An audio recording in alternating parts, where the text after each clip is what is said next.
Good morning, welcome to the Lionheart Academy. This is Richard Tai. We're continuing our series on trigonometry lesson.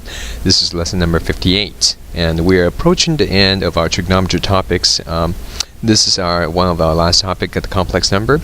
In our last video, we talked about we introduced the concept of imaginary numbers and concept of complex numbers, and how to represent it graphically and how to represent it algebraically using rectangular form. And then we did quite a few examples of basic operations. So today we're going to go on to talk about the next concept of complex numbers, is how do we represent it trigonometrically, okay, using trigonometry or using polar forms. But let's go ahead and let's go ahead and go back to the graphical representation again, and let's start from there, okay. So we're going to create a complex plane, okay, number plane. So the complex number plane has a real number axis, which is the x-axis, and imaginary axis, which is the y-axis. So for example, if I have a number here, let's say this is 3, this is 5i. So a complex number, 3 plus 5i, can be represented by this point, and by this point, okay. And if I have 4 minus, let's say this is 6i, okay. If this is 4, this is minus 6i, then I can represent 4 minus 6i's by this point. Alright, so every point on the complex number plane, complex number, okay, so every point on the number plane, on the complex number plane here represents a complex number. It can be on the axis, it can be a pure imaginary number, it can be a pure real number, but either way, or it can be a combination of both. But anyway, they are all representing a complex number. Now, one thing is that we have talked about before is we can talk about the distance between that complex numbers from the origin. And so when we bring in this idea, then basically you should have remembered this kind of concepts from trigonometry concepts before. Okay, so this becomes the distance between the origin and the complex number. And this we usually call the radius, right? And this complex number has two components then, the x components and the y component.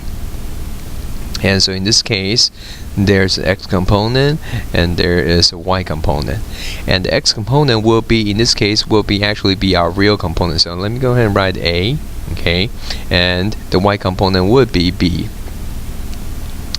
Okay, so let's just go ahead and write them both. Okay, so this is a continuation of the concept of trigonometry in which we do. And then besides that, the x component, y component, and the radius, we also have an angle here that really is very important to our concept.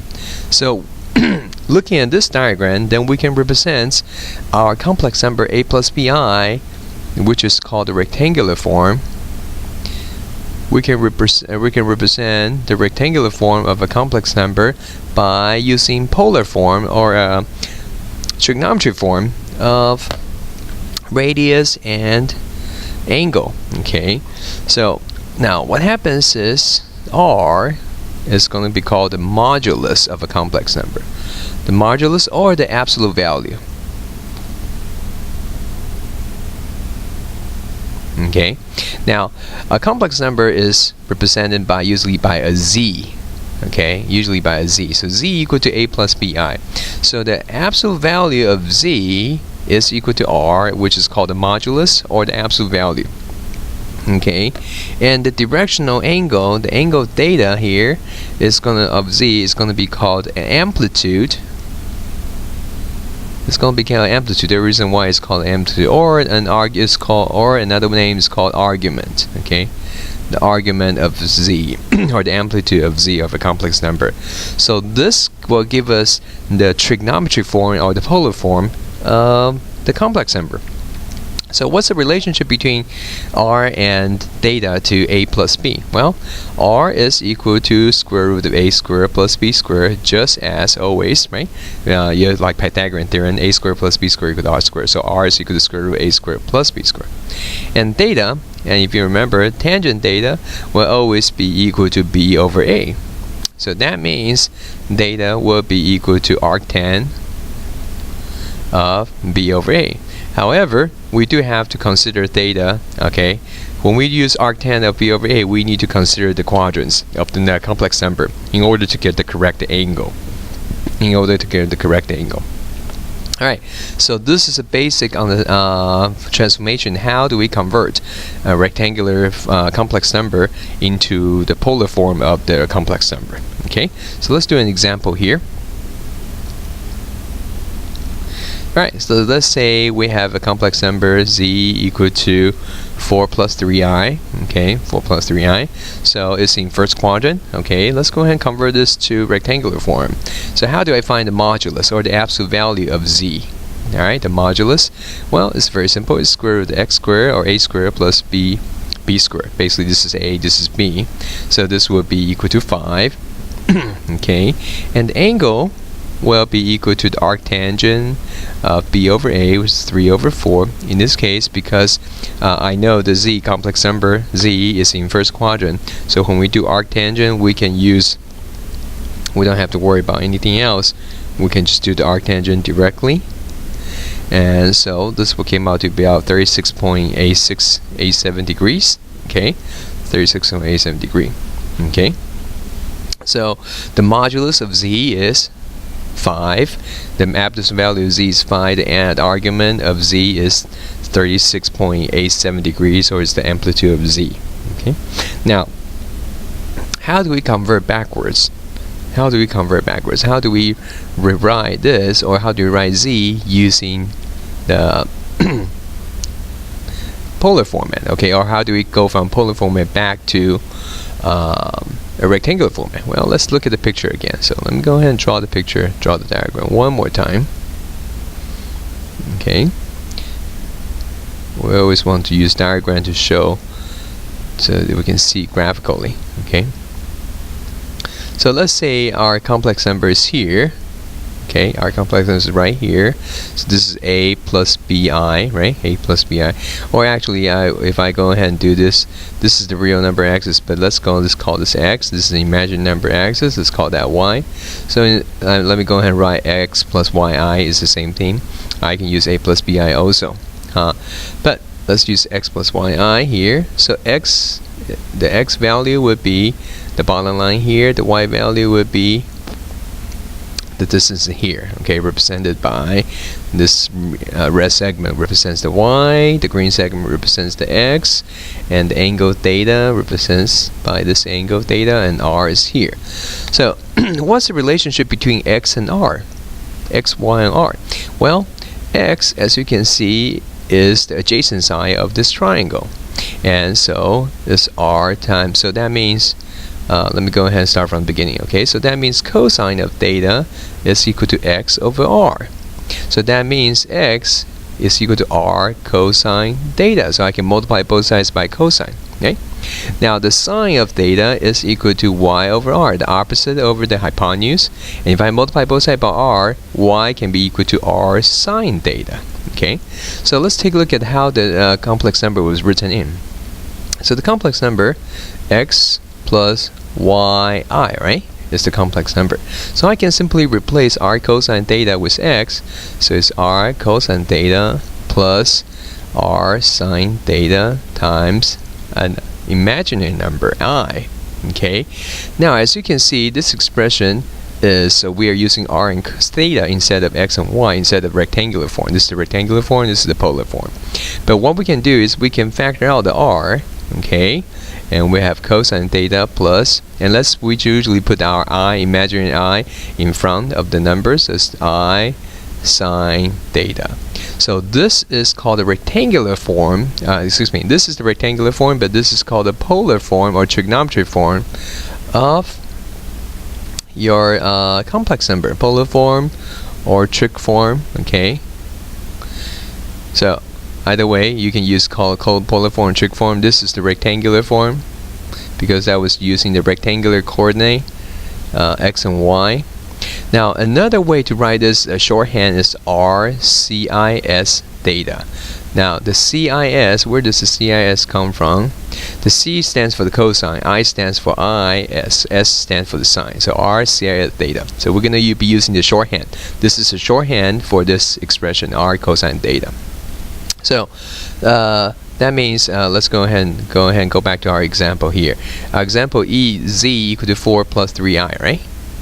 Is equal to 5 cosine of 36.87 degrees plus I times sine of 36.87 degrees.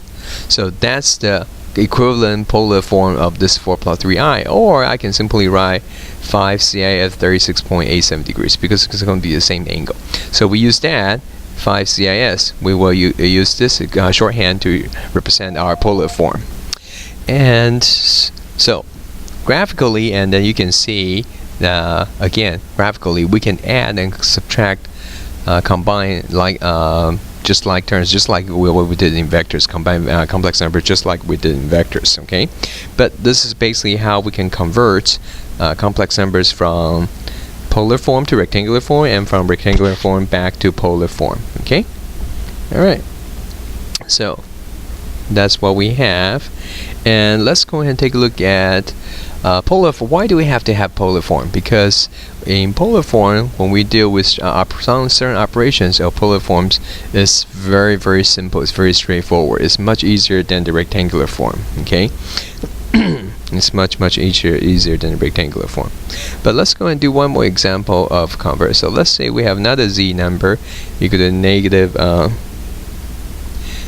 6 plus 3i. Okay, let's see, negative 6 plus 3i. Let's see, this guy is in second quadrant, right? Negative 6 plus 3i is in second quadrant. So let's go ahead and find the r for this, the modulus or the the absolute value or the magnitude. Basically, it's the same concept of this complex number.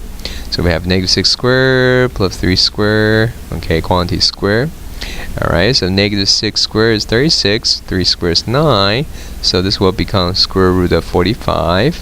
Alright, and 45 is 3 square root of 5. We can go ahead and reduce that, so 3 square root of 5. Alright, now what about the angle here? Now, it's going to be arctangent of 3 divided by negative 6. Okay, now but remember, if you do arctangent, you are going to get angle in quadrant 4 when you do 3 divided by negative 6. You're going to do an arctangent and you're going to get an angle in quadrant 4. But we don't have an angle in quadrant 4. Our angle theta is actually in quadrant 2. So in order to compensate that, we need to add 180 degrees to get it back to quadrant 2. So this will become 153.43 degrees. Okay, 153.43 degrees.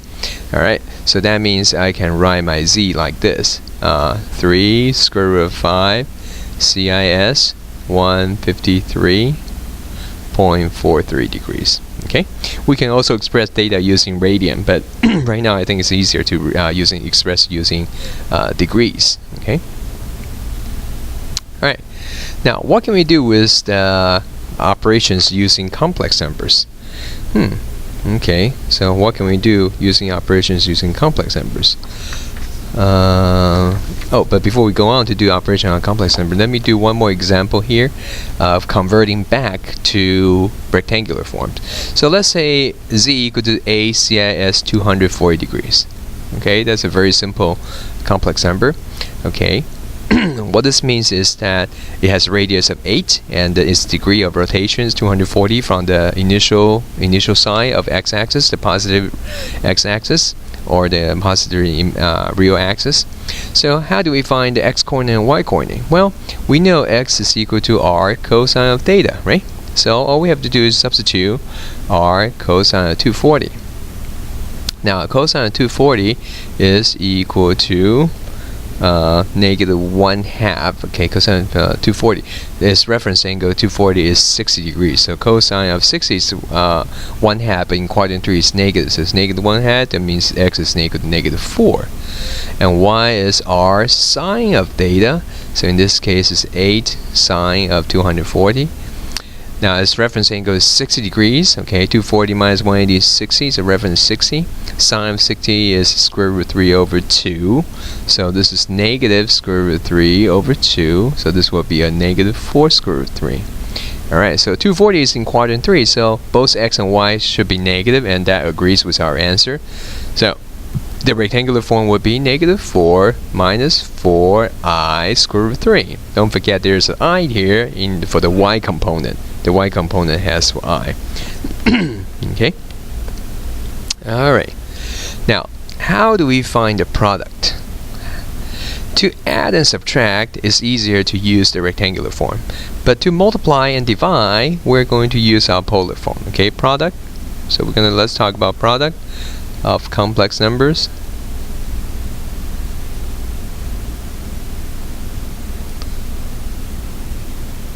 Product of complex numbers. Okay. So in order to find the product of complex numbers, okay, so let's say z1 is equal to r1 cis theta 1, right? And z2, second complex number, is r2 cis theta 2. Alright.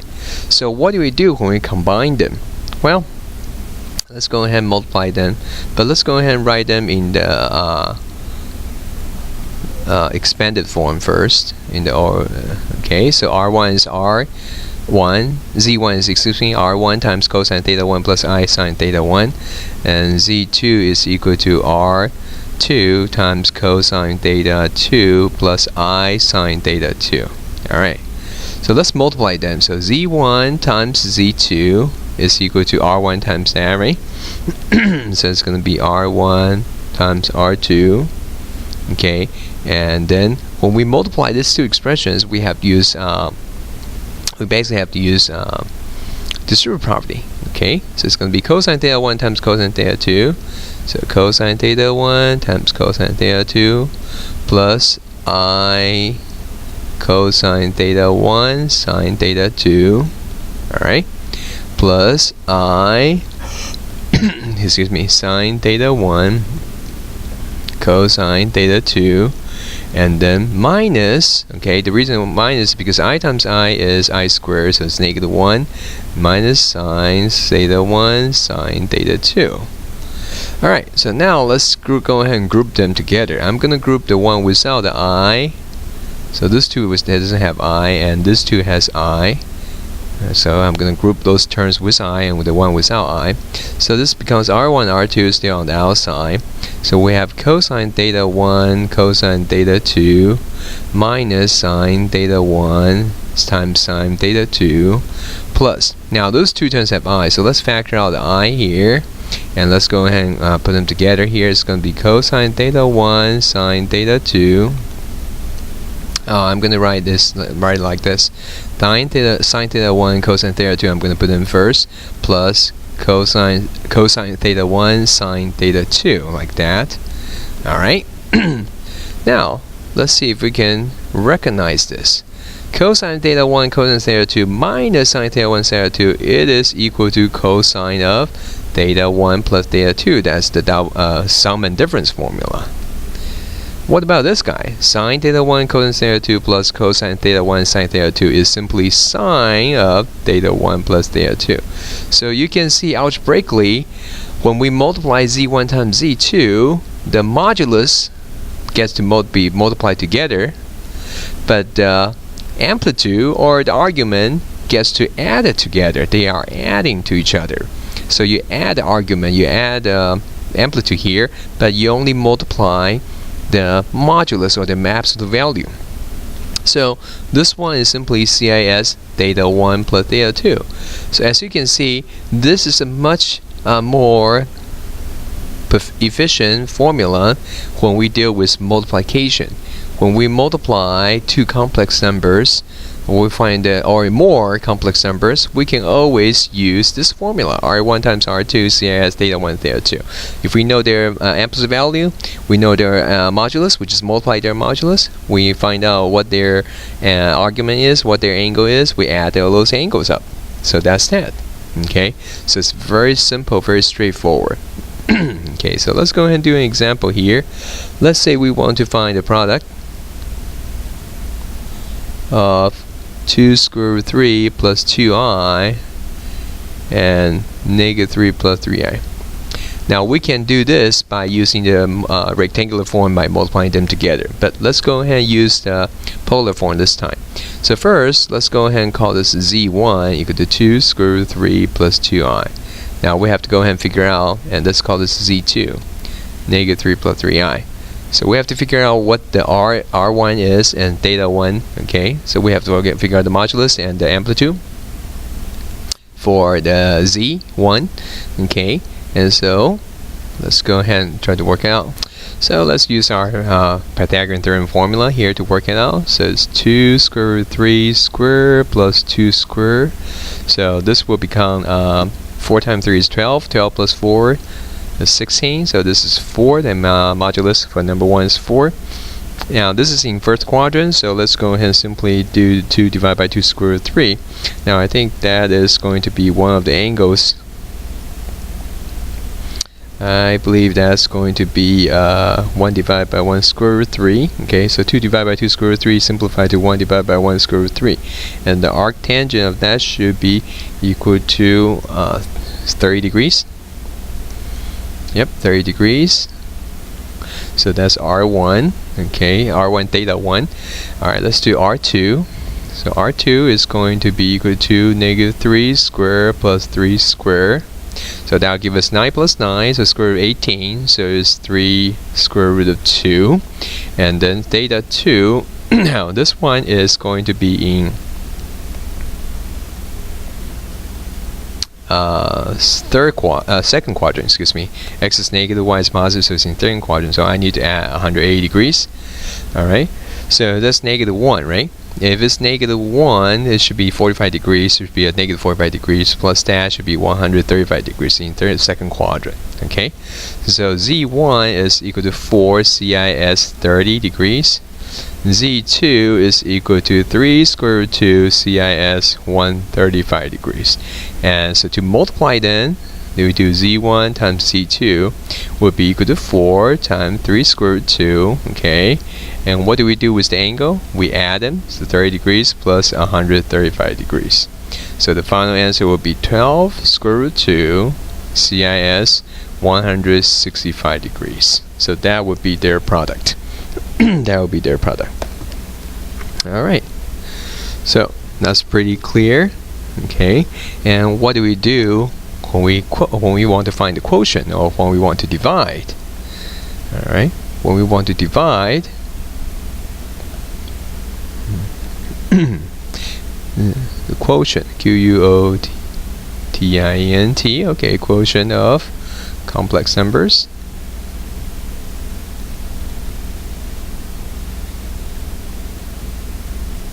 Alright, so when we do Z1 divided by Z2, it's also very straightforward. The formula is going to be R1 divided by R2 CIS theta 1 minus theta 2. So this is the simple formula. Now I'm not deriving this formula for you right now. Okay, if you want, you can go ahead and try to derive it just using the formula. When you divide, you have to use a little bit trig identities.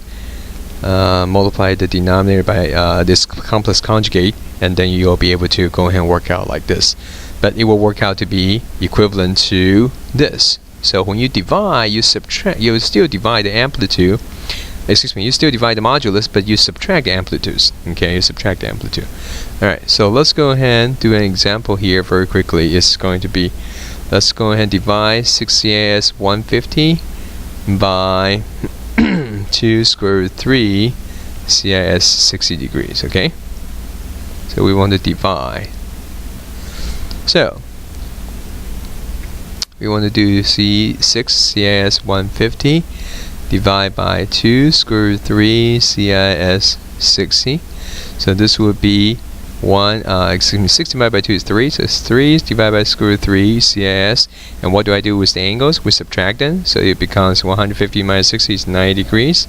Okay, and 3 square root 3, I can multiply the top and bottom by square root 3 divided by square root 3. So 3 square root 3 over 3 CIS 90, so the 3 will cancel out. So the final answer is square root 3 of CI times CIS of 90 degrees. That's a complex number in the polar form. Okay, alright, so today let's go ahead and stop right here first. We'll continue our operation on complex numbers in polar form in our next lesson. If you have any questions, please leave your questions in the comment section, and then I'm more than glad to help you out with any kind of questions that you may have, with either with homework problems or some problems you couldn't figure out. And thank you, and we look forward to seeing you again with us, joining us in our next trigonometry lesson.